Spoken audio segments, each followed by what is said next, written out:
know, Brian will tell you about this too.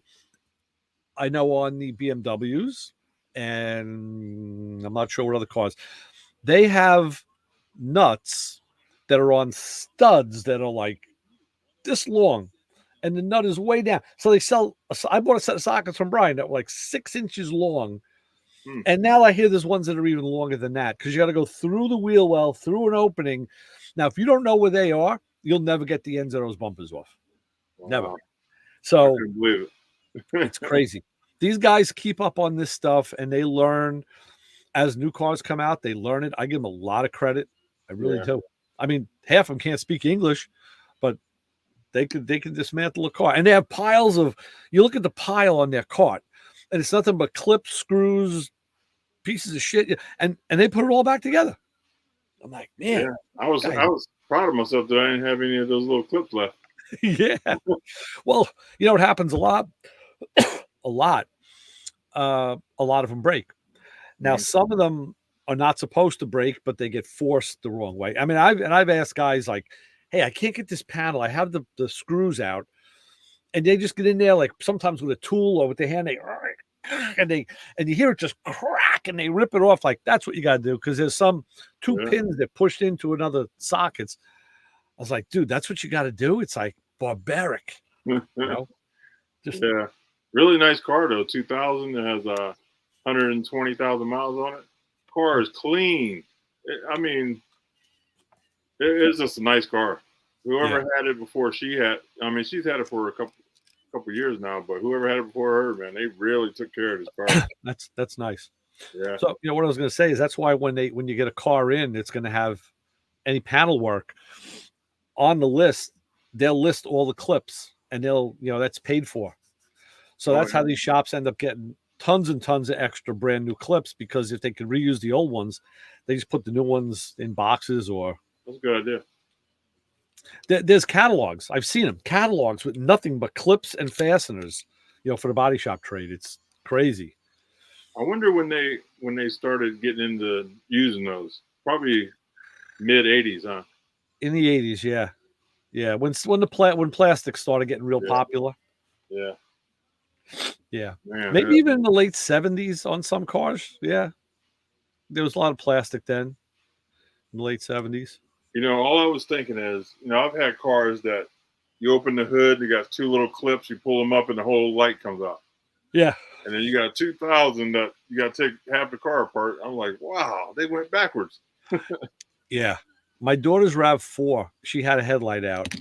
And I said, no sweat. I'll get an H4 bulb, throw it in, and I'm looking.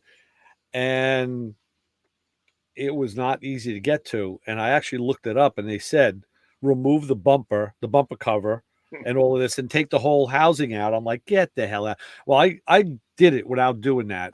I used all every spidey sense I had and every trick in the book, and I did get it out. I changed the bulb without taking the housing out, but I wasn't about to go that far. That was crazy. But so sometimes you can do that. Other times the geometry is such that you just can't. You can't. You got to just you got to take off what's got to come off. So, So I'm getting geared up for my media company. I'm getting that all straightened up and get my ducks in a row. So nice. I won't drive myself crazy looking at myself. Yeah.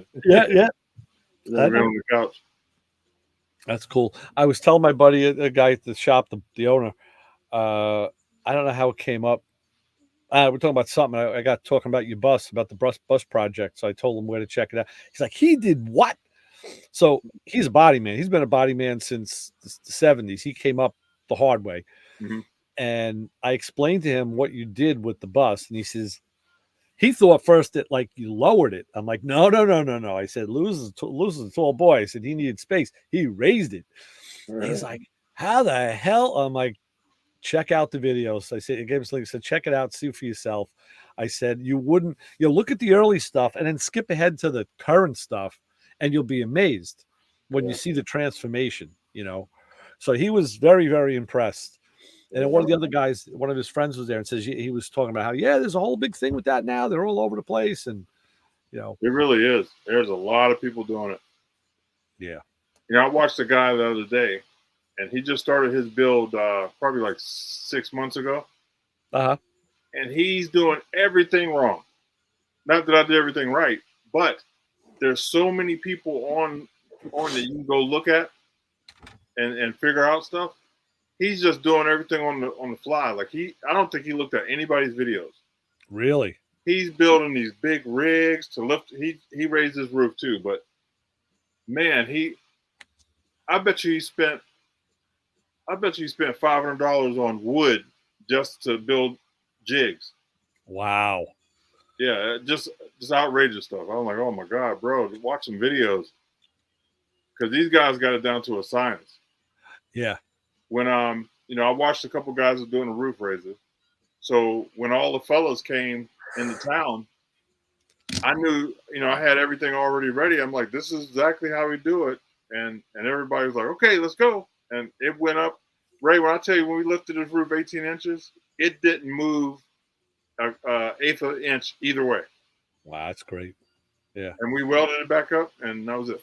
That's so easy. That's it. When you get people who, I mean, I was going to say know what they're doing, you're in uncharted territory. But when you get guys who are mechanically inclined and who are craftsmen and do work like that, your chances of an easy go and success are a lot better. I tell you, Arco is no joke. Arco knows his stuff, man. I mean, just every part. It was like he watched all the videos. He asked me a couple questions, but he really didn't need to know. Right. You know what I mean? Well, yeah, there's a guy with just that inborn knowledge, he just kind of, and his experience. I was just asked by a guy at the shop, the main shop. He knows a guy whose father-in-law is retiring, and the guy wants to get a project car. And God help him, he wants a project Mustang. And man, I had my share of project Mustangs. I haven't seen one of them yet that's been really, really nice or easy or, affordable. So I actually called the guy. I had the guy's son-in-law. I called him and talked to him yesterday, and I was trying to explain to him, your father-in-law just retired. He's 66. He's probably got some dough. He should probably buy, well, you should always buy the best car you can afford and start from there and go forward. And if it's done and maybe just needs paint, great. Paint's going to be 10, 20 grand, but at least, you could drive it in primer. But if the mechanicals are done, body work is done, you're ahead of the game there. So I quizzed him a little bit, and this guy isn't a car guy, but I said, what did your father-in-law do for a living? Oh, he's an engineer. So the guy, he can fix, we call him MacGyver because he can fix anything, make anything work. I'm like, okay, good start. That's the right profile. I want to hear that. But it ends up he was a civil engineer. He worked on bridges and roads. I said, okay, your father was a civil engineer. I said, that's a lot different than a mechanical or an electrical engineer. I said, I'm not knocking him. I'm not putting him down, mind you. Don't get that. But, he can measure shit, and he can give you, a length within 2 degrees and 3 seconds. I mean, he can give you a perfect azimuth on a curve. I said, but that doesn't mean, it doesn't necessarily translate. So I want to talk to him. I said, have your father-in-law get in touch with me because I want to try and talk him out of this. Well, what do you want to do that for? I said, because I don't want to see another guy get let down and then be stuck with something he can't get rid of. I'd rather try and get him on the right path the first time, So I haven't talked to the guy yet, but, hopefully that'll happen. And I see too many people get into that. I worked on cars. Yeah, when I was in high school and when I was in college, I used to do all my own oil changes. I can hand. Hey, okay. Different boat when you get in there. Yeah, man, I was a college football star. So let's go out and play a pickup game, with the kids. Like, right. Shoulder, back, arms. Yeah, Al Bundy, you're screwed. So, and people don't realize it. We don't realize as we're getting older. I mean, I'm very aware of it when I work on a car that, now can't move like you used to. I can't. And I know it every time I got to bend down and pick something up. Yep. So now I got a magnet that I open it up, and that's what I use. You got a quick draw poster with a magnet. Right, right. That's what you need. One of my buddies, I talked to him today, or not today, a couple days ago, and he just bought a '65 convertible Mustang. Real nice, and it's the same guy that I talked about a couple times here. He bought the Monte Carlo 70 Monte Carlo on eBay, Okay. and it was a really nice car. But he sold that and bought this convertible Mustang. It's really nice. You know, we A picture. my buddy Rick has a really nice 66, and I'm trying to convince this civil engineer to buy it because I said, it's a white car, white top, red interior. It's got the pony interior. Yeah. The detraction for a lot of people is it's a 6-cylinder automatic. It's not an 8. But as far as cruisability goes, the car is spot on. It's got disc brakes in the front. Yeah. What do you got? Show me. Oh, sweet. Nice. That looks nice. Yeah. That looks very nice. But I've been around a little too long to realize it. Just because that looks nice, Right. You don't know what's under it. Yeah, he's a really good mechanic and stuff too. So I'm sure he really dug into it before he picked it up. Before he took it. I found out that those Mustangs hide a lot of hidden sins. Luckily, Brian has been helping me out a lot with stuff like that. Yeah. What's hidden and what's not. Boy, he gave me all close-ups, but like that's the interior of that car. Nice. Red on white. It is. Yeah. Oh yeah. A real nice. It's a nice cruiser. Very nice cruiser. So, the point I would make to this guy is this car's all done. He's got a 4-inch binder in the trunk that because he didn't have it restored, he bought it restored, and that 4-inch binder has pictures and every receipt and documentation from the whole restoration, so you can see exactly what was done, and that's reassuring. That's money in the bank. Because the Mustang that I have at the shop that the guy bought off of eBay out of Alabama, I call it the Mudstang because the whole bottom has got mud all over. It's got these weird goober gobber nests in. I don't know what the hell it is. He took it for a drive last Saturday for the first time, and I followed him in my Fiat because he had no brake lights. And I got next to it at one point, and he's doing this with the steering wheel. He's like, "Wow, Ray," he goes, I know you said the power steering there was something messed up." I was like, "Hold on. That's not your power steering doing that. That's your steering box. Your box has a lot of play in it." "Oh, can we fix that?" I said, "Well, I don't know. I didn't look at it. It wasn't on my list." So already he's already going thinking, I want to buy electric steering for the car, and he wanted to buy electric brakes. And I said, all of that on a 32 amp alternator, huh? I was like, dude, you're going to need a bigger battery and a bigger alternator, you and better wiring, Yeah. You got people don't understand that. They're used to driving their Mercedes, like you said, and then they get in their old car and like, wait a minute, this thing rides terrible. And kind of the problem I have with this guy is then he'll tell me, "Okay, can we just order that? And can you do that?" I'm like, wow, to say it is one thing, to do it is quite another. You're really rebuilding big parts of that car. And I told him, I said, I tried selling him that 66. I said, you should sell this thing for whatever you can get for it and buy something else. Use us as your sounding board and we'll, and to look at things for you. And at least you'll get something, his whole under the cowl, that whole area under there is all rotted out. It's bad. And he decided he's going to have it fixed, which is a major job. And I said, yeah, do that before you do anything to the body because this all has to get cut off and peel back. Yeah. And he said, yeah, okay, I'm going to do that. And I said to him, instead of doing that, why not invest in a car that's already had it done or doesn't need it? It's harder to find one that has had it done than doesn't need it, but they're out there. What was his answer? He said, no, I like this car. And truthfully, the more he gets into it for money, it gets harder to get out of it because you're not going to get the money back. Yeah.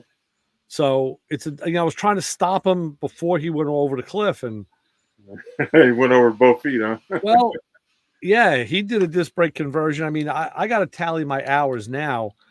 I mean, I don't know. I got to see what they're going to pay me for my labor. I've put a bunch of labor into that car already. Yeah. He's got to pay for that, and but he isn't like anytime I to tell him, look, we need this. Great, I'll get it. I told him, I said, look, you see, I was trying to show him one day. I said, just so you know, look at the wires under the hood, the wires to the alternator, or regulator. I said, they look okay, right? I said, but if I pick up one of these wires, if I bend it, it doesn't bend like spaghetti. It's going to crack. And there was one that it was a dead end wire. So I said, this wire doesn't go anywhere. And I did. I cracked, the insulation cracked. I said, all the wires are like that. I said, that's going to be a point of failure. And he said, should I order a painless wiring harness for the car? Must be nice. I know guys who'll do anything not to have to order a painless wire. So he's into spending the money. Yeah. Must be nice. I know. I love spending other people's money. If he's like, I'll order it, okay. And I'm trying to tell him, look, in my experience, I don't think this car warrants that kind of luxury. Put that into a car that's, that's in better shape.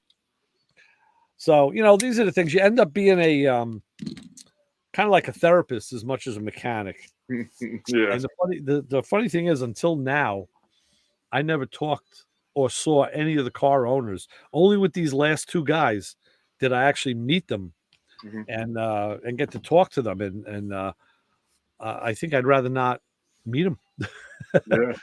Yeah. It's like a doctor. Doctors work on people all the time, and patients die, and doctors have a hard time with that. I'm sure if they could just work on people without knowing them, it'd be a lot easier. Yeah. That's bad feeling, ain't it? Yeah, absolutely. It's something that you have to get over and realize it's just a part of the job. Yeah. It goes along with the job. There's babies being born, people's lives being saved, and people are dying. So it all comes and goes with the territory, But let's get the fellas in and see what they're talking about this evening. What's up, guys? There's my YouTube commenter. What's up, Pete? Yeah. Hey, try. Have we heard from Papa Squirrel? Anybody? Nope. Yeah, check on him, man. Let's see where. He hasn't been on about 3 or 4 weeks, huh? It's been a while, yeah. Oh, shit. I know Debbie's posting stuff, but Keith had 100 some odd views on Marty Shaw's video, which is great. And like I think you're the only comment. I'm like, all these people are, and they all like it. It's like, dude, if you like it, just say something. Say, hey, good job. Nice, do another one. Anything, It's good for the algorithm. We get some engagement going. And what pisses me off is a lot of these people probably use YouTube too, and they may even know that. I try to leave a comment, even if it's just something stupid. I don't know. There's a lot of people that watch the YouTube videos and they don't even subscribe. I have like 90% people watch the videos that don't subscribe. It's crazy. Not every. A lot of channels I watch, guys will do that, and they'll actually show the screen and say, "Look at this. I got 15% subscribed." Yeah. And 85%. And it seems to be the trend where more.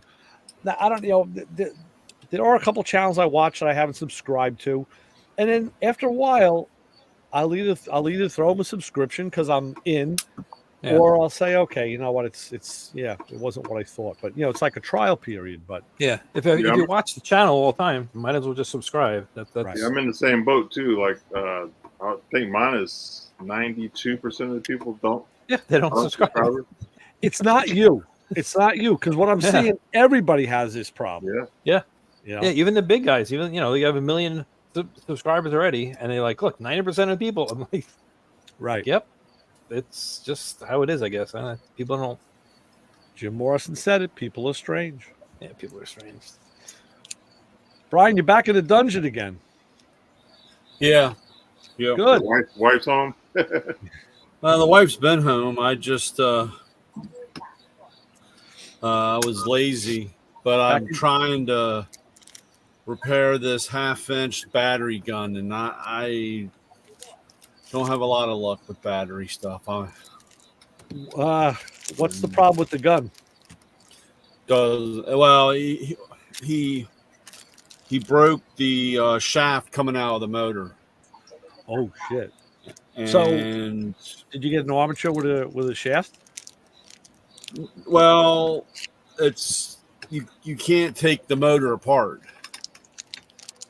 So, but the shaft is attached to the motor, so you have to take.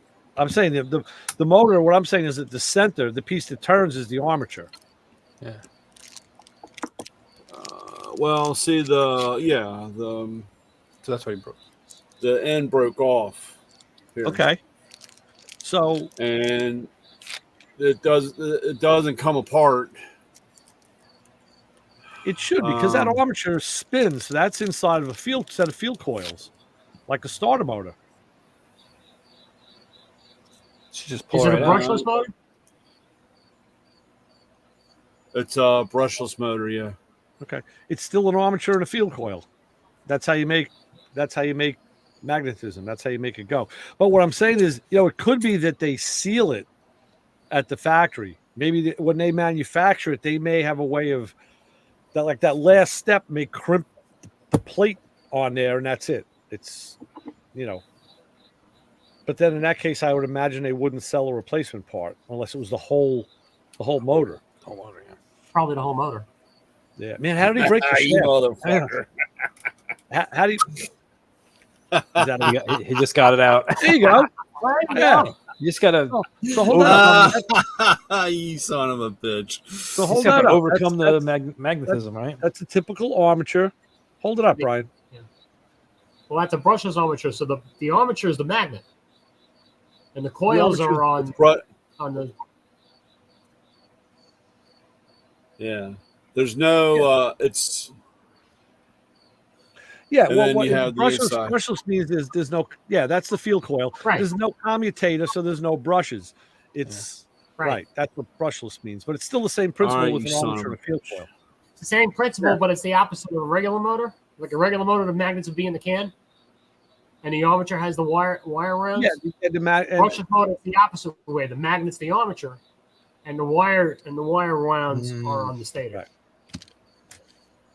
It's like You son like of an a alternator on a motorcycle is that way. The stator is stationary, and the armature spins. Mhm. Only reason I'm saying I had to put one on my bike one time, and Yeah, I never knew anything about that stuff. right. But that was probably the magnetism that held it in place. And those are some strong magnets. You should. Yeah, well, like I said, I mean, on the old stuff, the ones with the brushes, I've taken them apart and I've had shit explode and stuff go all over the place, because the little springs or whatever. And I was pulling and playing, and actually I had another one that had a bad trigger, and I took that one apart to pull apart. But see, the big problem is the way the trigger and everything is in. You can't. They used to have this unplugged, but this is all hard soldered in. Yeah. And I really didn't want to try to solder. I didn't have another circuit board if I F something up. Oh, that's the stuff I take apart. That's the stuff I fire up and I take apart all the time. Well, Ray, I'm telling you right now, you or me or somehow we have to move a little closer. We're close, but not close enough. So that I can just say, after dinner, I can say, hey, I got to run over to Ray's for a minute. And, it's true, because when I was working on this freaking power steering pump, I know Matco has a set of wrenches. They're really long and they're zero offset. And I said, depending on the thickness of that wrench, that's exactly what I needed to get in there. And I don't have them, but I know who does. I said that I'm surprised that the pulley doesn't come off. The steering pulley doesn't press on, press off. That's usually how a lot of them have to go to get. I'll tell you that. Well, okay, I didn't look at that, but think of it. That wouldn't help you, because you need the pulley on to have the belt on to adjust the belt. I was trying to yeah, loosen the pump, so that wouldn't help. Yeah, and speaking of Terry, Terry hooked me up with one of his buddies that had a free engine for the car we just picked up. We picked up a Le Mans convertible we're going to build at the shop, and his buddy had an engine, so we went up there last Thursday, in fact, and picked it up, and it ends up that this guy Tom. I asked him, I said, you're retired, Tom. What do you do for a living? And he said, yeah, I was an engineer at IBM for 25 years. He goes, yeah, I had a desk job at IBM for like 35 years. And with that, my buddy Mike across the driveway, he's strapping the engine down. He says, what? IBM? He goes, not a guy named Ronnie? He goes, Ronzoni? He goes, God, the guy's my best friend. I worked with him for 25 years. So Mike had just hired him to run his body shop upstate. Oh, wow. He says, damn, I know his brother. I just hired him. So we made like 3 degrees of separation around Terry in like 2 seconds. Yeah. And we're going to get together. I told him, I said, we should all get together up there with our cars and go bomb, roll up on Terry. Very cool. That's crazy. Terry's pretty close to getting his Chevelle out. Yeah, he won't be home. I'm sure when we do that, like he'd be out. He'll be in Ohio. He'll be somewhere else. He's never home. Yeah, he's on the move. His Chevelle's boy don't sit. Nice. Yeah, we say that all the time. That man, wish you were a little closer. Everybody's spread apart. Right. Yeah, I'll tell you. I'll tell you the truth. When I talk about this show to people, I say that's one of the real nice things about it is that there's a bunch of us all across the country sharing ideas and experiences. But then on the other hand, it's like, I wish some of these guys were closer though, so I could, you could actually interact a little better. That's what's nice about SEMA. I meet up with a lot of people at SEMA, and it's really nice to hang out with like Papa Squirrel and Debbie. We see them every year, and it's nice just to let your hair down. Sure. But it would be real nice to go to people's houses or garages and help them, help them do something, or like Brian, like we go to his house and put his car back together. Yeah. That's one Mustang I have good thoughts and faith in. Good thoughts for. That one's going to be a good one. Yep. So I'm free spirit now. So if I'm rolling down that way, I might pull in the driveway. Yeah. My duct tape. Well, Duct tape. Picks you right up, buddy. I would say I do it in a heartbeat. Okay, but I have to be able. Even if there was only 2 of you that came, I would have to make sure I had enough room so we can walk around. And it's getting better, but it's not there yet. Yeah. Hold on 1 second. It ain't there yet. I still have a lot of stuff that I've been going through. I tell you, it's amazing. I think I've gone through I'm going through boxes, and I'm back to 2001. Stuff that was packed up, and I'm finding stuff, paperwork from like 2001. Wow. So I'm not sure you need this stuff anymore. halfway through the garage. So, I got a lot of shit. Well, I'm supposed to be moving, and my buddy Mikey Chevelle came over here the other night to pick up some stuff, and he's in the garage with me looking around. He's like, wow, dude. I said, yeah, I know. I said, it's kind of like a playland in here. I said, people just come and they stare. He says, yeah, I'm sure every time I come back, I'll see something different. I'm like, yeah, there's a lot of stuff. He goes, you got a lot of stuff in here. And then my wife, she says, I went out in the garage the other day to turn the radio on, sit on the deck. She goes, I'm looking around in there. She goes, I went in the shed, I'm looking in there. She goes, I want to go down to the basement, I'm looking around in there. And she's like, how the hell are you going to move this stuff? Like, how are you physically? Like, I don't know. I just don't know. I told her, I said, I got a lot of stuff in the garage, supplies. I could take them down off the shelf, put them into boxes to be moved. I said, but where do I put the box? I said, I got nowhere to put the box. So it's counterproductive to take it off the shelf right now. Yeah. So what happens to me is I'm working by myself, so I get like Brian. I got stuff everywhere.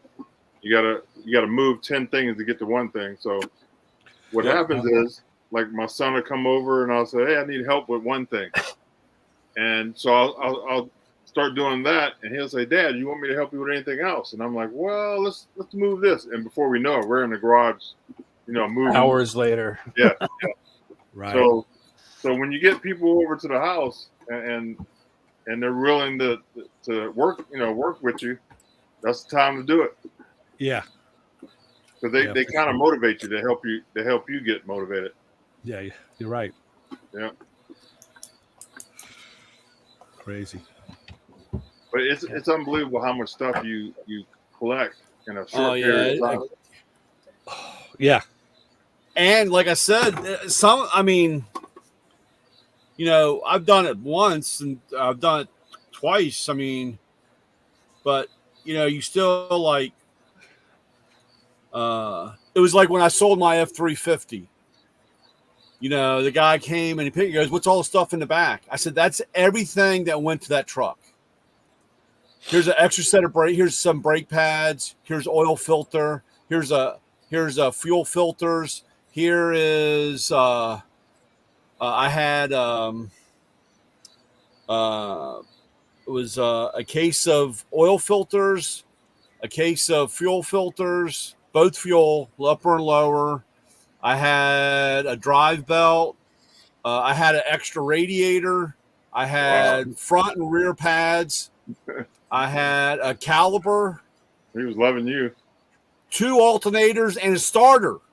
Nice. And the guy goes, "Well, I said, "Look, dude."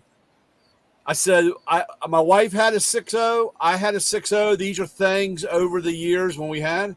I said, "This is gone." I said, "I have a set of brake pads and brake shoes and a water pump from the 79 Suburban that I used to have sitting on the shelf."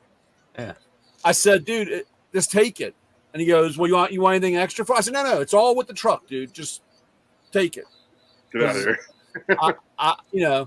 Now, unless I go out and buy another 6.0, I'll be kind of pissed off. But yeah. I'll never need another oil filter again for a 6.0. Right. Yeah. So he was a little excited. He was like, "Oh yeah, if you find anything else," and I was like, "Dude, just here." Yeah. And and I guess that'll be the same thing today if I ever when I get rid of the Isuzu, the tool truck, because I've got I got pads, I got 2 extra alternators here, I've got you name it, and all the fluids, filters, because if it gets broke, alternator belts. Because, like I said, if I have to fix something in the middle of the night to have the truck ready for the next day, I can't wait. I have it. So I got a question for you guys. I'm thinking about adding the alternator to the bus, and it's out of my wheelhouse. Have anybody ever done that? Added an extra alternator onto a vehicle? Yeah, I haven't had to physically do it, but I've worked with a guy on the electrical end. One of the biggest hurdles is the bracketry. You have to be able to mount it. Mm-hmm. Electrically, it's not that bad, really, because you have a circuit already in place. It depends if you want to run them concurrently or have it switched. You can do that too. Well, what I'm doing is I'm going to run that to my solar system, to my DC to DC charge controller. So instead of running off my drive alternator, I want to run it off a separate alternator that's just dedicated for solar.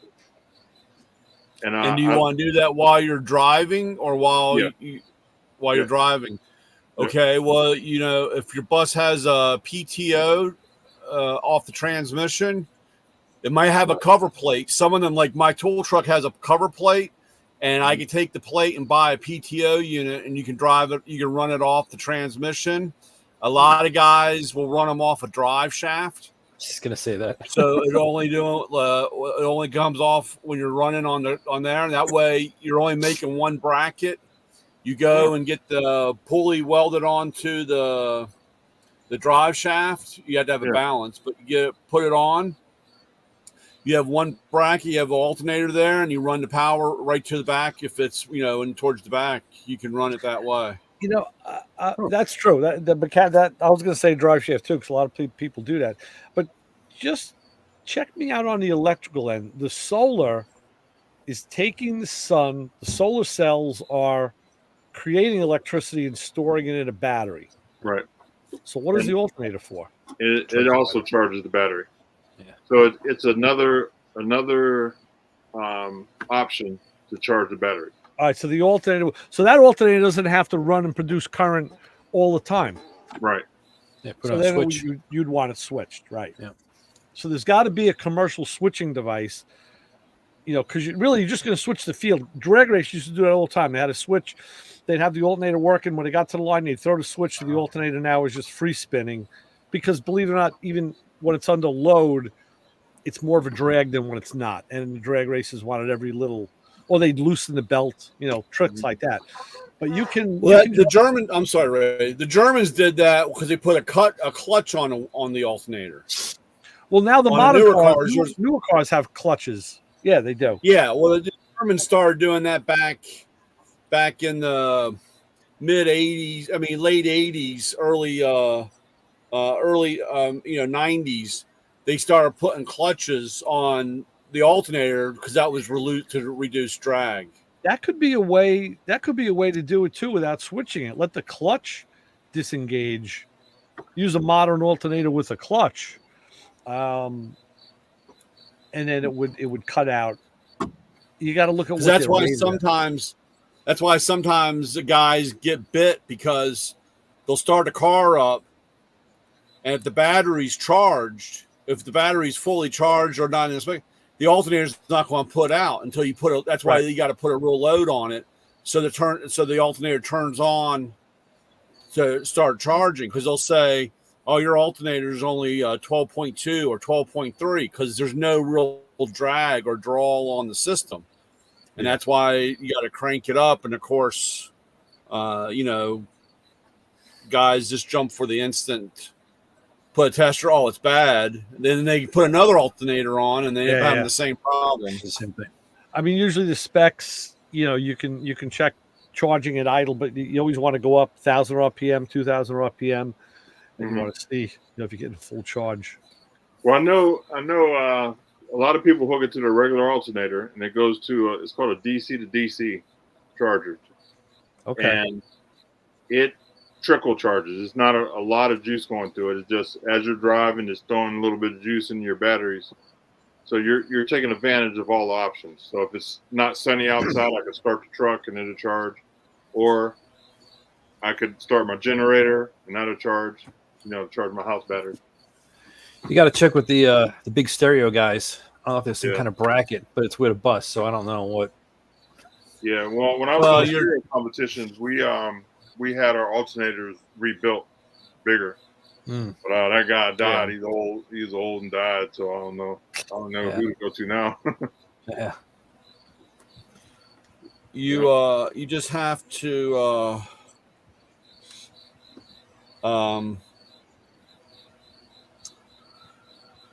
you could, I mean, that was one of the things. There's a couple guys that have done it on their buses, but I mean, building a bracket's not that bad. It's not that hard. You just have to find a place. Sometimes in the front of the truck, you don't have space for another alternator. Now, I know that probably has a pretty high hood. Some of them, of course, sometimes it looks kind of funny, but those guys that have two-way radios, the hand radios, those hand radios. I mean, I know a buddy of mine. He's got 4 alternators. It's in a bigger truck. It's in a Suburban, but it's got the hood's high in it. The way the motor sits and everything. He's got a lot of room. He's got 4 alternators right across. You open it up and you're like, what the F? Because all you see are alternators. And the way he built the bracket. Brian, last week I think I sent you a link on Instagram about a guy with a stereo truck that had The guy had speakers under the front bumper pointing down. He had them under the back of the. Oh, yeah, I This saw truck that. had. It was Yeah. ridiculous. So he had like, Everywhere. under the hood was nothing but alternators. Yeah. Yeah, you got to push the juice. Yeah, so I'm gonna do some research on it. I think I can do it.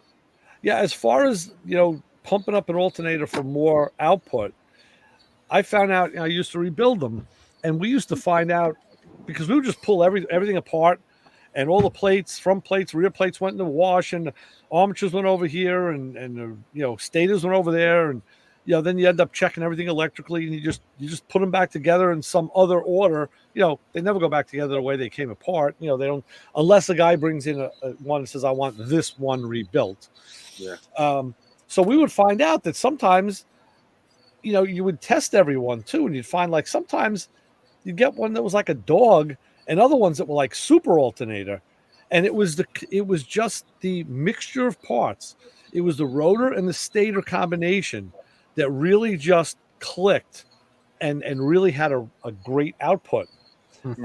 So when we built them for ourselves, for our own cars, we would always do that. We would play around, try and find, we started looking at the rotors, looking at the numbers. We'd know which numbers were more favorable. We keep some of them off to the side for ourselves, and cool. And then you can kick it up. The other thing is the regulator, because an alternator puts out AC. It's an AC motor is really what it is. Mm-hmm. So you got to take that AC and turn it into DC. That's the job of the rectifier. It takes it and chops off the tops of the wave and makes it DC. And then the regulator, of course, regulates it at the voltage that's recommended for the car. Usually, like 13, maybe like 13.5, 13.6 volts tops, maybe 14, Okay.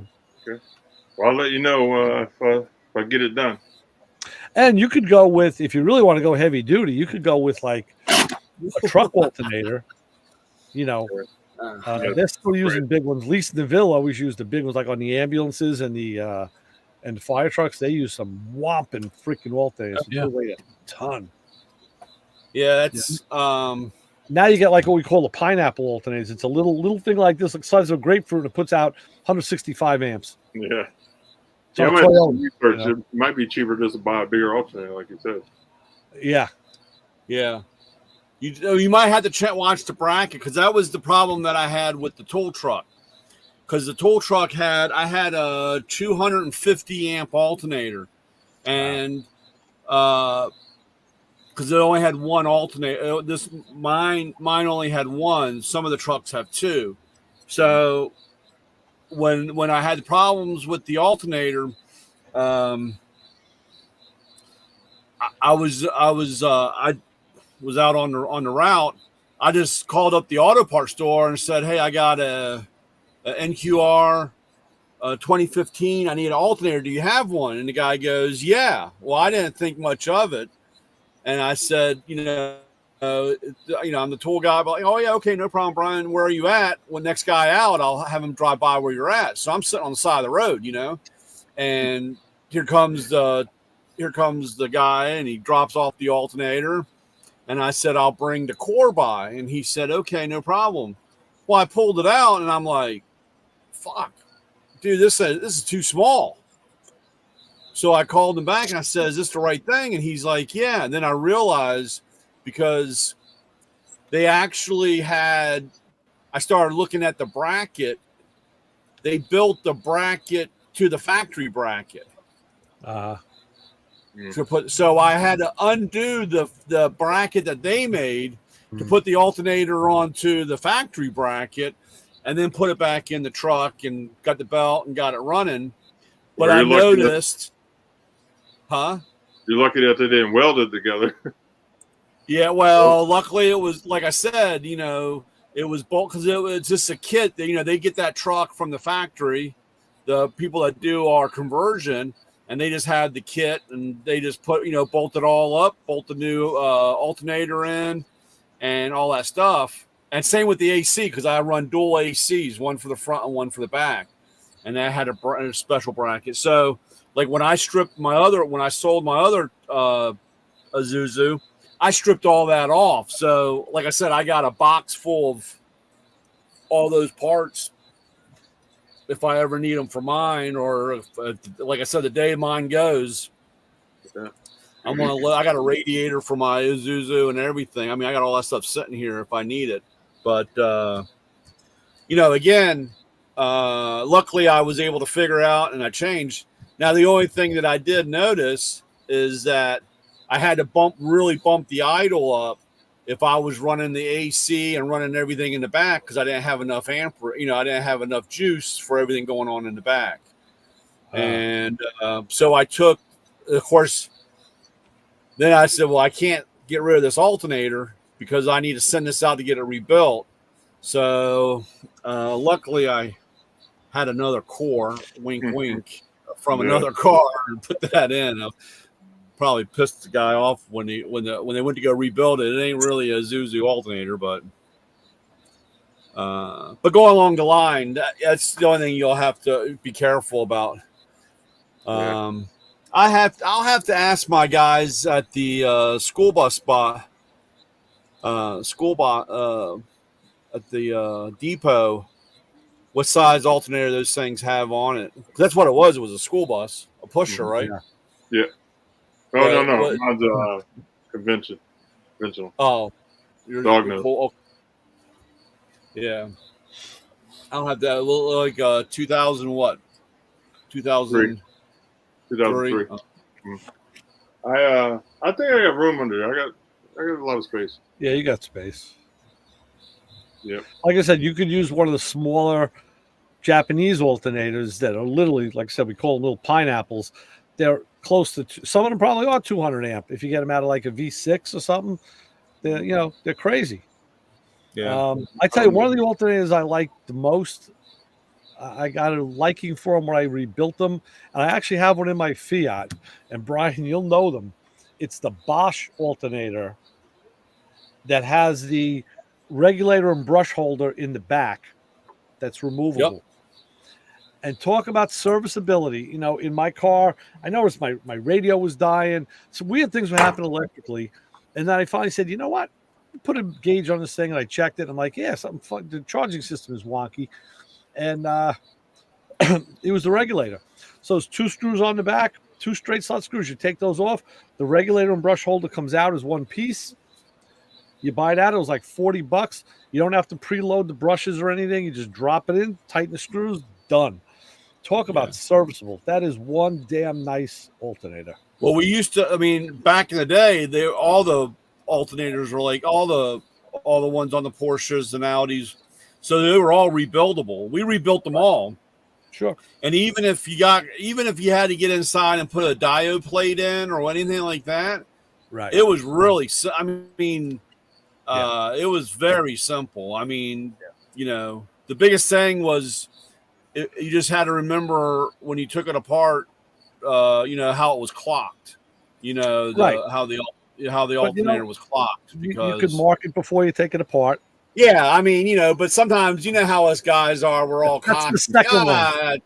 It's only gonna be The second one you do that too, because the first one after you can't figure. Well, the other way is usually sometimes the ears will tell you the story.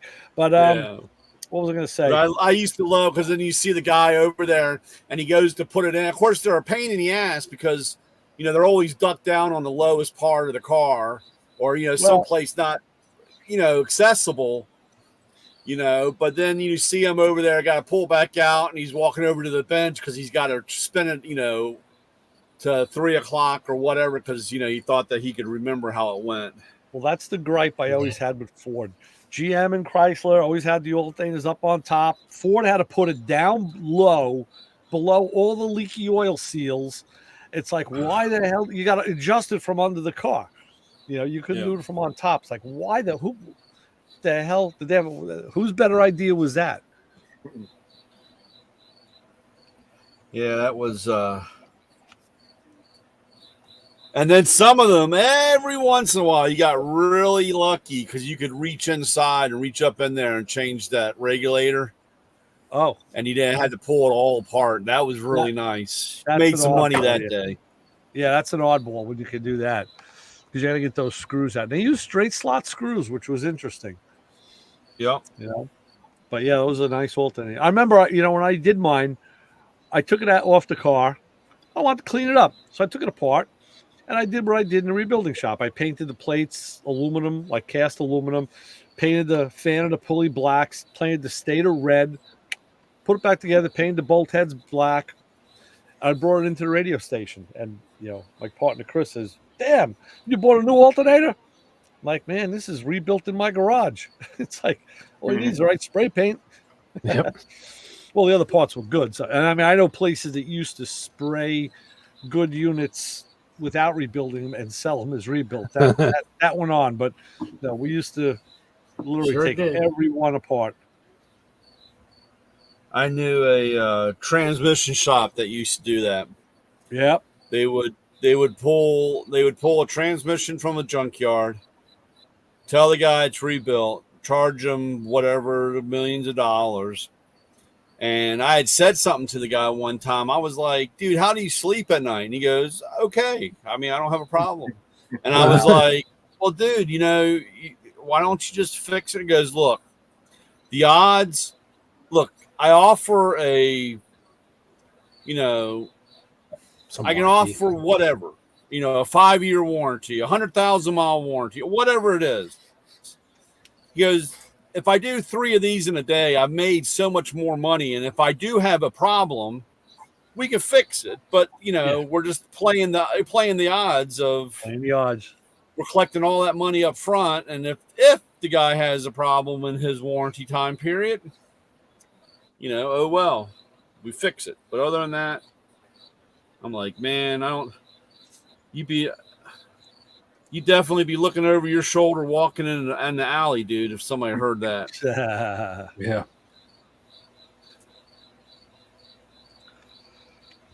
Yeah, I guess you got to make it when you can make it, I guess. Yeah, well, there's a part of that making it, but dude, that's Yeah. I don't know. Lewis, I see you're doing some Amazon affiliate links now.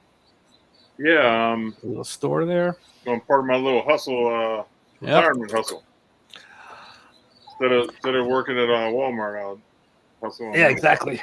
I did the same thing. The same thing because you might as well. We're always using tools, equipment, products that we like, and even solvents and stuff, and it's a good way to get the word out, and you get a little piece of it if somebody buys it. Yeah, I mean, I make, I can't quit my job, but I make extra cash on it. It's almost a car payment, so I'm like, it's not bad. Right. Yeah, I'm a Amazon influencer and affiliate. Yep. So I can do the videos and affiliate program. Yeah. All you do is just take videos of everything. Just look at trash cans and put it up. So let me ask you a question. Amazon from time to time has sent me an email and said, "Hey, how'd you like to be have an Amazon store? Be an Amazon vendor." I'm like, wow, that'd be really cool to sell stuff through Amazon. But they never really, I didn't pursue it far enough. I don't know if you can do only new stuff or if you could sell used stuff as well. Because I've never seen any used stuff on Amazon. I'm not sure on that. I've never seen it.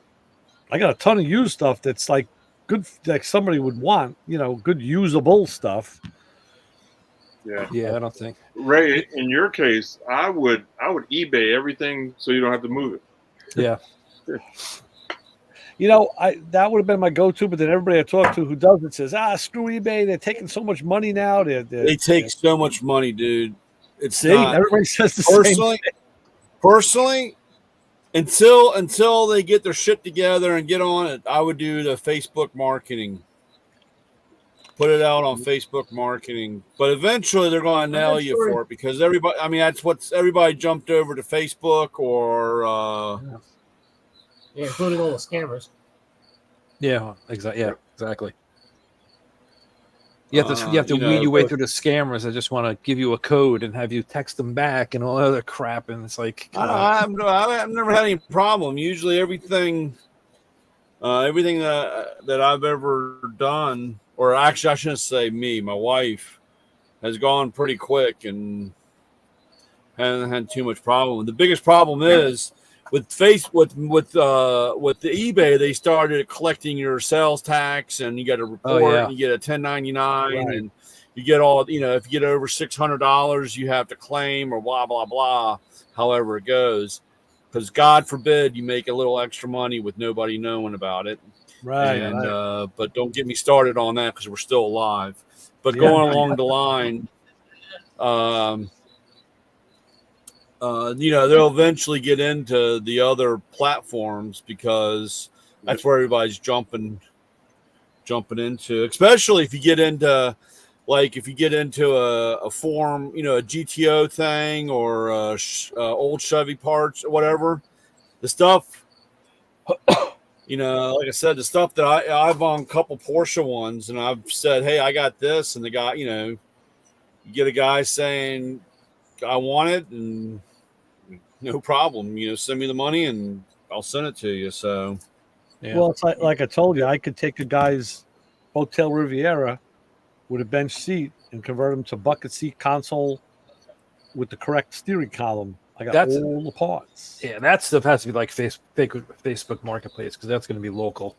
You don't want to ship any of that stuff. No, that's that. Yeah. Along with the other stuff, I have 7 car doors I want to sell, 2 rear ends. Let's see, I got 2, maybe 3 engines that I should get rid of. Heads, rear window. Well, I got the rear window. I got the rear window for the Riv. You're right, and I have a glass rear window for a convertible Challenger. So I have 2 windows.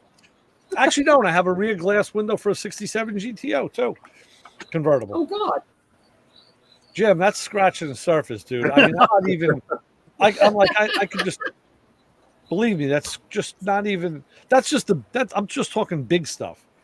That's like too big to drag to the swap meet and drag back. It's just I got some G8 doors, and I had a friend that his G8 got wrecked, and then he bought a Ute, took all the engine parts and all the drivetrain, put it into Ute, and then he was moving, and nobody would come pick up the shell of a car. That was rear-ended, and he had all the doors and stuff. He had doors and stuff on it. He goes, "You want it?" I go, "Yeah, sure." And I hauled it to my house, tried selling some parts. I think I sold seatbelts. That was it. But I sold the seatbelts, and since it was in a crash, they didn't work. I play with them. I go, I don't know. It seems like they might be stuck, but they're in the wrong direction, or who knows, right? Because they weren't mounted to the car. The guy mounted them to the car. He goes, "They don't work." I go, I'll just give you your money back. wow. Just keep the things. I'm like, and I really didn't sell anything else off of it. And I took the car. I had the title. Took the car to a scrapyard and got whatever for it. But I was like, that's like I don't know if you guys remember. There was an Audi 4000. Audi same year as mine, 87 4000, but it wasn't a Quattro, so it was a 4-cylinder, not the 5-cylinder, automatic. Just basic car, but the guy had brought it in. It didn't start. Needed a distributor, I think. It needed a distributor module and so forth, some stuff. So they pushed it outside and they set it right by the service manager's window to his office. And I used to get the shit all the time. He's like, "Brian, you can't park your car there," because it was the same color as my car. And he thought it was my car. And I'm like, "Dude, I'm not parked. That's not me." He goes, "Dude." And of course, he goes, "Just because you've been here forever doesn't mean you get to have the first parking space, And of course, I was always there before everybody, and I left after. So the car, he'd come to work, the car's there. He'd leave, the car's there. So he thought it was mine. So one day I was running late, or I was late coming into work, and he's sitting at his desk, and I drive by and wave. And I'm driving my Quattro, and of course that car's sitting there. And he's like, comes out and he goes, "That's not your car." And I said, "No, I told you it wasn't my car, dude. The guy didn't want the work done." He goes, "That car's been sitting there like for a year." And I'm like, "Yeah." And he goes, "Well, do you want it?" And I'm like, what am I going to do with it? And then I thought, oh, it's the same color. So if I ever hit a deer, I just swap out the body pan, I just, because it was straight, So I said, yeah, sure. So, send it to the house. So he sends it to the house. And then I get the phone call from the wife. What are you doing home? I'm not home. Well, I drove by and the car's there. And I'm like, no. You got another car? And I was like, well, it's not going to be there long. Don't worry. So, I stripped it. I stripped all the switches. I stripped everything that I could strip out of it. And I had everything hanging by one bolt, the hood, the fenders, the door. So I finally found this guy. I had to get a title. And so I had a guy come tow it. And of course, the guy shows up and I'm like, I got to take a few things off of it. And the guy's like, okay, yeah, no problem. Of course, it was like bolt. And the fenders, door, everything falls off. He's like, dude, you're not leaving me much here. And I said, I know. I'm sorry, but there. So he takes the car off. And so I drag all this stuff out. I put it in the shed. Man, I'm telling you, every time I had to get something out of the shed, I had to move a fender and a hood, a door, this stuff all over the place. Yeah. And I'm like, dude, I can't take this. So there was another guy, Gus. He was our front end alignment guy. He had a red one, or his wife had a red one. So he calls me one day. He says, man, do you still have those Quattro parts? My wife was in an accident and I can't find anything. And I'm like, Gus, come get the shit. Just come get it. You can have it all. Well, I just need a fender. And I said, no, dude, you get it all. Fender door, you getting tired everything. of moving the shit around. So he comes out. I load up his stuff, load up everything. Just give it to him because I'm done. I'm tired of moving this thing around. Literally a week later, my wife backs into my car and takes out. So guess who spent the time looking to try to find a door? Oh yeah, fender. That's what happens. So always ready to get rid of it. All right, guys, I got a bail. All right, Jim. Jim. All right, Jim. See ya. Okay, guys. See you next week. Thank you so much, Jim. That was awesome. So, and all I could do was just laugh. I mean, all I did was I was like, and I remember Brianna was like, "You're taking this really well." It's just the way it fought. That's the way the cookie crumbles. Hey, what can you do? Yeah. She, she didn't mean it. I mean, like I said, it wasn't intentionally. It's just, but I thought about that because actually the funny part was, I had a deer hit me one time in my Audi, and we're cruising along on 95. I'm coming off the off ramp, and this deer comes up over, and I had the window down, the driver's window down, and he comes up, and his head comes into the car, and I'm 60 miles an hour, and this deer is right here, and I duck over. And the B pillar or the window pillar, for the door hit, smacks him. And when it did that, this deer sinus issues like slobbers and spits all over me. I mean, it was just like this, gross. It was just everywhere in my beard, all over. And I'm like, oh shit. And I'm like, trying to pull off to the side of the road, and I look up, and the deer is like spinning around on its four legs, and this this young girl driving a caravan hits this deer. I mean, just right into it, just bam!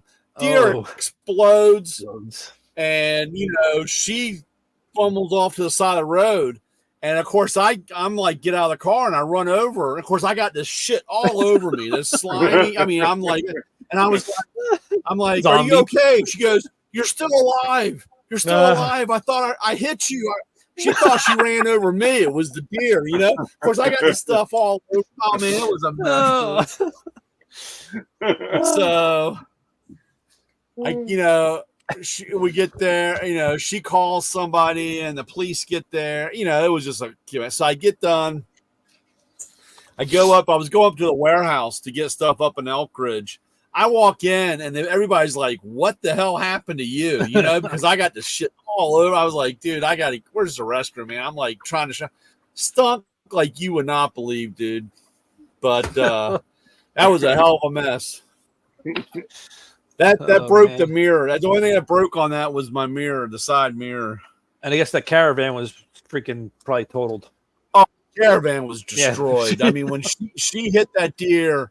And of course, I come running up right after that, like, "Are you okay?" And she's like, "You're alive. You're alive. I ran you over." I said, no, that was a deer. And she goes, no, I hit you. And she kept telling the cop that she ran over me, and the cop's looking at me. And of course, I got this slimy shit all over me, you know. Yeah. And I'm like, no, the deer head came through my window. And of course, you know, he's like looking at the car.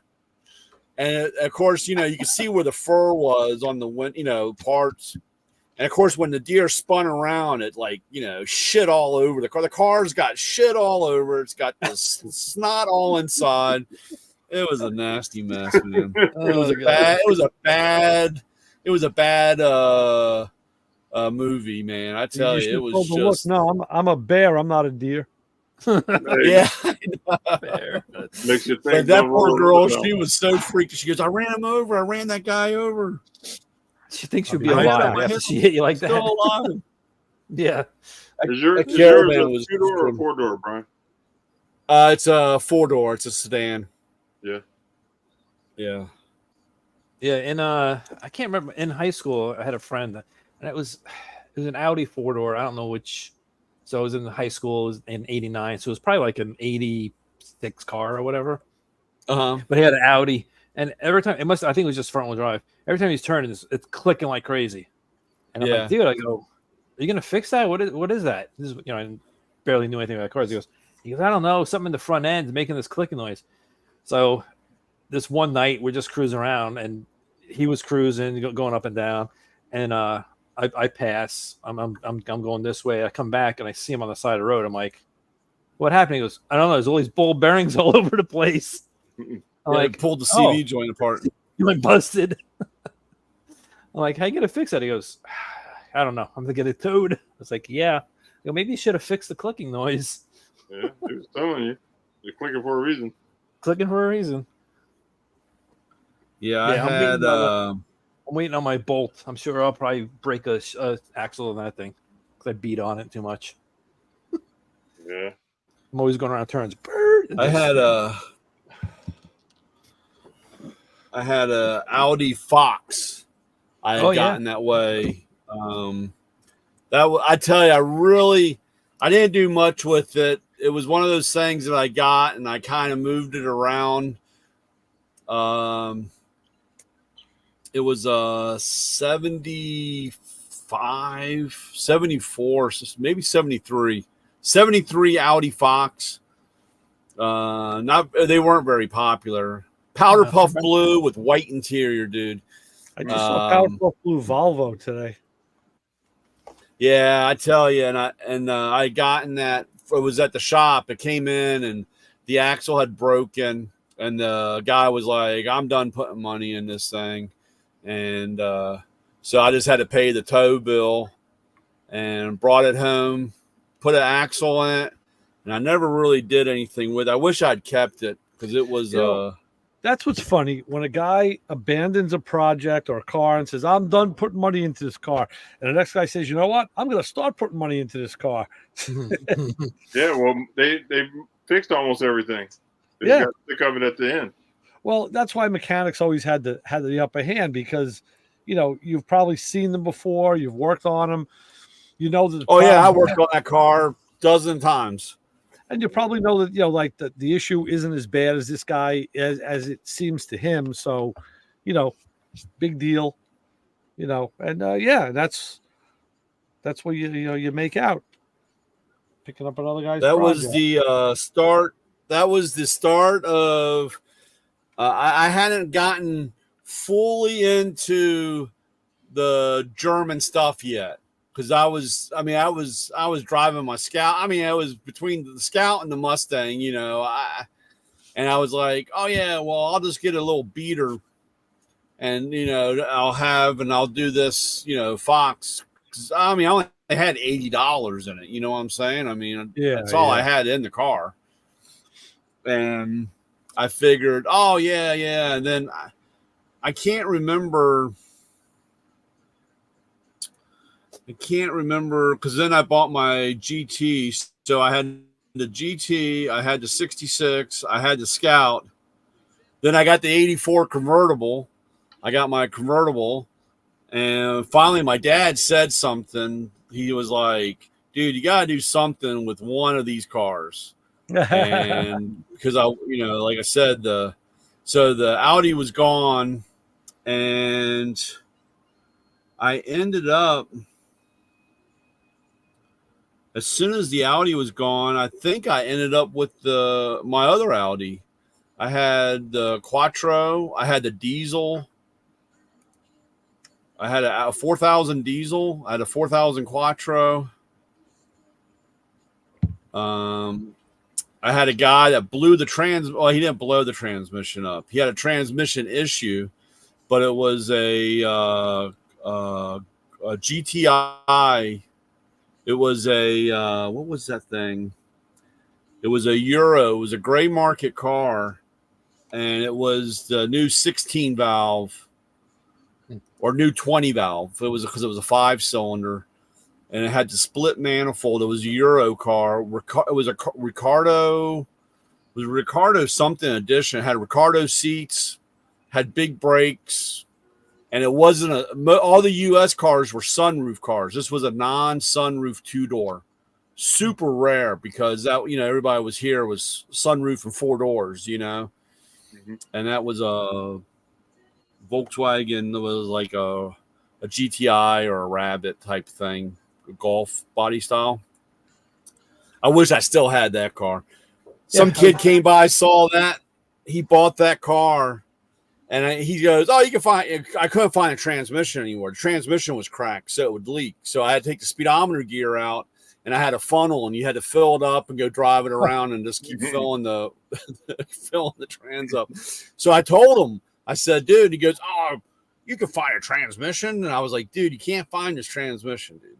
I mean, I work at a dealer, and you can't. They don't have this transmission, and because it was a gray market car, and.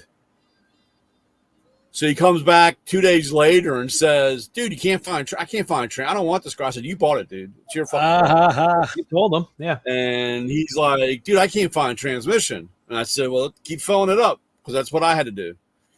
And so a couple days go by. He showed up. Back at the house, and he's like, dude, the transmission blew up. I'm like, dude, I don't know what to tell you. I mean, I don't know how stupid you are. I kept telling you. So he goes, "Yeah, I forgot to put fluid in it." That'll do it. That was a really nice car. I wanted to strip that car out because of the seat. It was all Ricardo leather stuff, nice seats. Had the seats like inlaid in, and then had little Ricardo signs written in the center. You know how those Germans are, huh? My Camaro had Ricardo seats in it. Oh yeah, you know how the Germans, they do that crazy stuff. So when you said Fox, I didn't know Audi made a Fox because I was thinking of Fox. I was thinking of the Volkswagen Fox. Yeah, and then I looked. I'm like, no, this was an Audi. Yeah, Audi Fox. It was like 72 or 73. Yeah.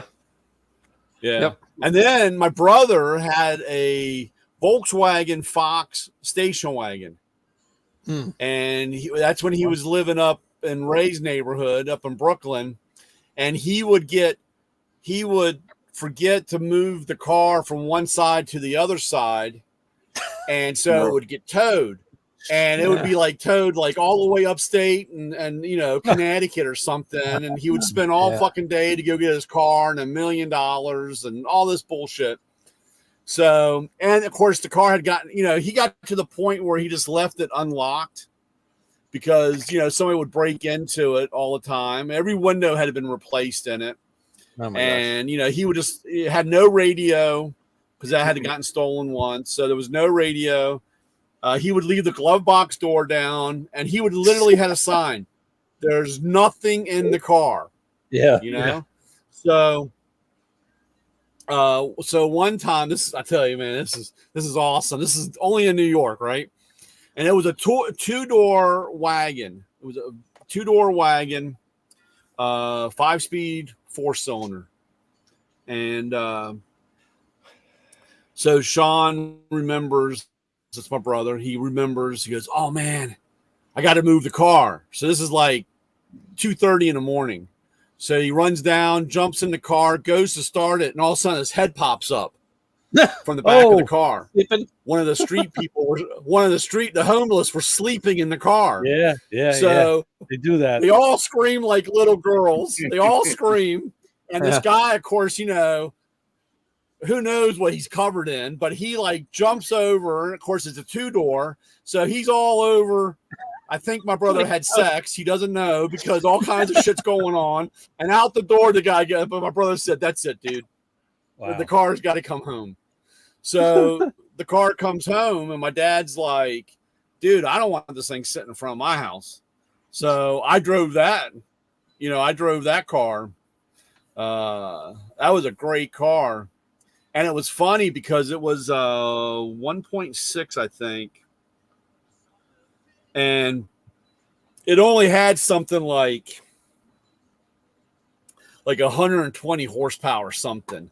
Yeah. It was like super rated low, And I couldn't figure out. And I was like I was getting the parts manuals. I was looking at the microfiche, and it had like the big the big injectors. The ECU was coded the same. It had all the stuff for the 2-liter motor, the 180 horsepower motor car or whatever. And I couldn't figure out. I'm like, dude, I can't believe it's tuned. I mean, this is like before all that stuff, Yeah. And I was like messing around with it. And this other guy, he goes, "Oh, yeah, you got to take the donut out of the exhaust." And I was like, "Take the donut out of the, what the fuck are you talking about?" So I go and look.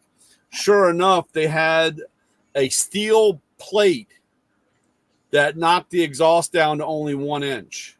Oh, wow.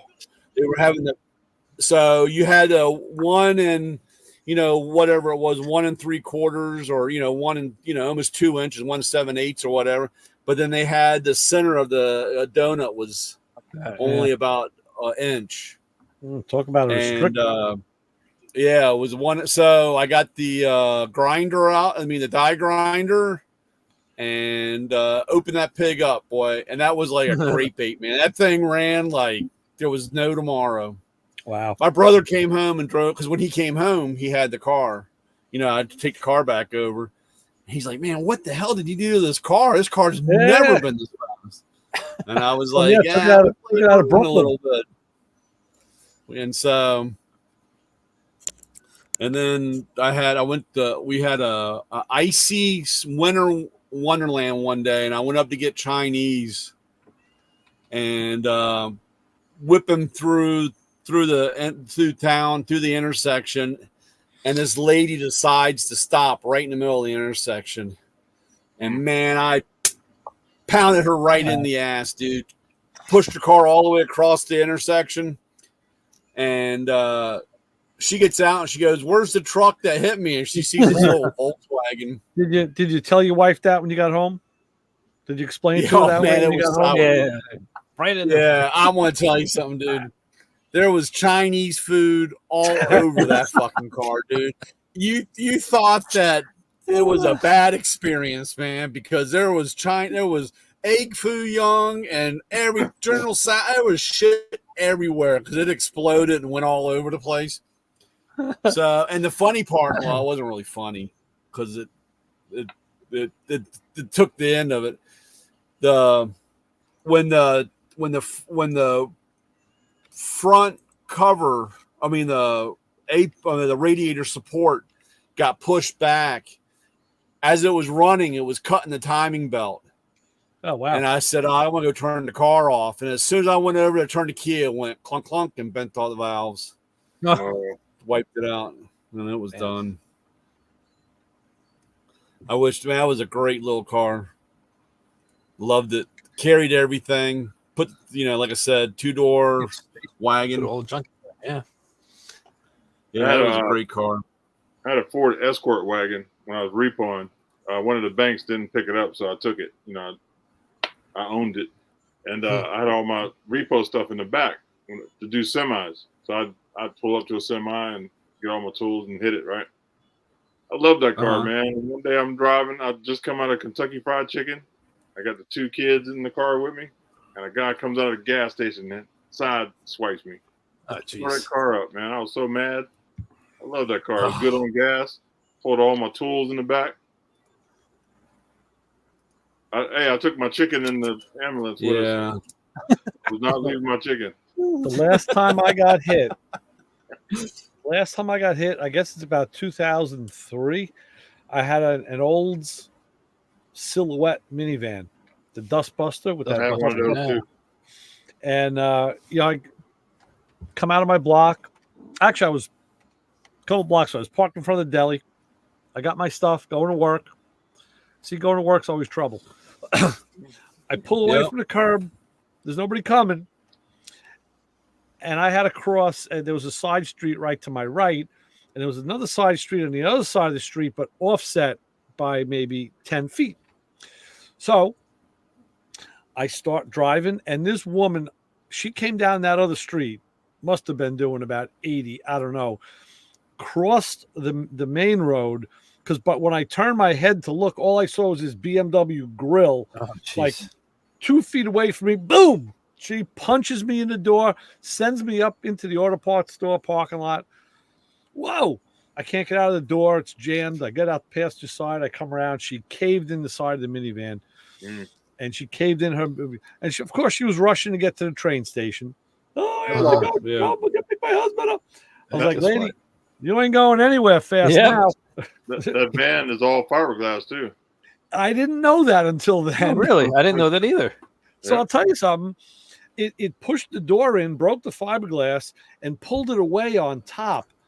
So I had to duct tape it to keep the water and stuff out. So I had a buddy of mine who's a body guy look at it, and I said, you think we can get this door to work? And he says, no, the way it's hit and bent at that weird angle, he goes, if it was metal, maybe, but it's fiberglass skinned. I don't think so. So I just drove it like that, and I got it in and out of the other side. I sold it to a friend of mine who said, oh, dude, how come you never fixed the door? I said, my other buddy told me I couldn't do it. He goes, I'm going to get that done. And this guy was not a body man. Well, he did. He fixed it. He got that door working. I said, I am amazed. I'm amazed. Yeah. But, when something's coming at you at the speed of sound, it's like, oh, shit. Yeah. Happens. That's why I don't see those things rusted out. Exactly. The Pontiac Transport was the same van. Right. Yep. Brian, you were talking about having a car in Brooklyn. Just the other day, I was out with my buddy Kevin, and we had to go do some running around. He goes, listen, I'm going to buy you lunch for your birthday, so let's go. All right. So we go to this Chinese place. It's downstairs in the basement. So I pulled into the back parking lot, and I had to come the top up because it was a little drizzly. But I'm just going to jump out of the car. And he's like, aren't you going to put up your window? I'm like, no. He's putting up his window. He said, should I put mine up? I was like, no. He's like, why not? I said, well, I don't think it's going to rain. I said, you don't lock your door either. I said, it's a convertible. I said, I learned a long time ago. Yeah. I'd rather have somebody open the door and go through my glove box and take the cassettes that I have if they want them, because, and my cigars, instead of ripping my top with a knife. Yeah. Open the door. I'm not locked. There's nothing here to steal. Right. He's like, wow, that's kind of weird. But I said, nothing's happened yet. No one's, what are you gonna do? Yeah. I said, I usually leave it. Yeah, I'll leave it. Usually, if I'm driving with the top down, I'll just, Leave it if I'm down. gonna go in or I'm gonna do something, just to keep the sun off the seats, I'll just take the top and flap it up and just throw it down. It doesn't even, close onto the header. I'll just leave it like that with the windows open. Like, what are you gonna do? Just don't cut the top, please. Yeah. Yeah. All right, guys, I'm gonna jump ship. All right, so we're All right. gonna close up the store, See ya, YouTube. and then we'll talk amongst ourselves. All right. So, all right. So, even though he's here in the room, we're gonna make believe he's not. For Lewis Lee, we'll be back next week with more Playing in Traffic with Ray Guarino, Macho Man Brian, and of course our buddy Keith Isaac is out doing homework somewhere. He's doing something. He's listening to us on the stream. He said he'd try and get in when he gets home. We don't know.